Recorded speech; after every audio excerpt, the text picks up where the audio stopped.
नमस्कार सर्वांना, जय शिवराय, जय Shambhuraje, good morning. तर हे बघा, सगळं घरातलं काम आवरून मी कुठं निघाली आहे बघा, शेतामध्ये. इकडं काय चालू आहे शेतामध्ये, तर ठिबकच्या पायपा ओढायचं चालू आहे.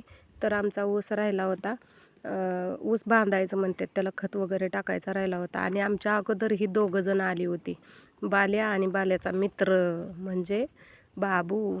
मग ते आले होते, त्याला कुत्रं लागलं होतं. आमच्या इकडं कुत्रं म्हणतात ते चिटका वगैरे काहीतरी लागलं होतं त्याला, ते काढत बसलं होतं. आणि बाल्याचं इकडं चालू होतं पायपा वाढायचं. किती फास्ट करतंय पोरगं काम बघा, दिसतंय तर एवढं एवढं बिरमोट्यागत.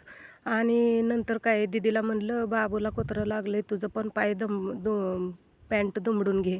मग दीदी तिकडं पॅन्ट दुमडायला लागली, तोपर्यंत बाबूची मधनंच थोडंसं राहिलं होतं. बाबूला आळस आल्यावर बाबू बघा कसा माकडावने जाऊन झाडावर बसलाय. ती पण त्या नाही, शेवग्याच्या झाडावर जाऊन बसलाय. आम्ही बघा एवढी ठिबक अशी गोळा करून सगळी बांधावर टाकली. आता ही पसरता पसरता नाकेनऊ येणार आहे. आणि आमचं सगळं काम झाल्यानंतर दाजी आम्ही सगळेजण इथं आलो.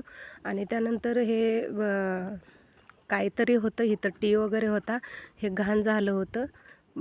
पाणी शेवाळ वगैरे येत होतं, त्यामुळं स्वच्छ करायचं आलं होतं. मी पाय धुताच बाल्यामध्ये मध्ये करत होता. तर माझा छोटासा शेतातला व्हिडिओ कसा वाटला कमेंट करून नक्की सांगा. आणि बाल्याची चुळबुळ बघा, मध्ये कसा करतोय. आणि दाजी बघा इकडं बसवण्याचा प्रयत्न करते. त्यांना काढलं कसं आणि बसवायचं कसं हेच लक्षात येईना. मी म्हटलं थांबा, तुम्हाला मी दाखवते. मी दाखवलं.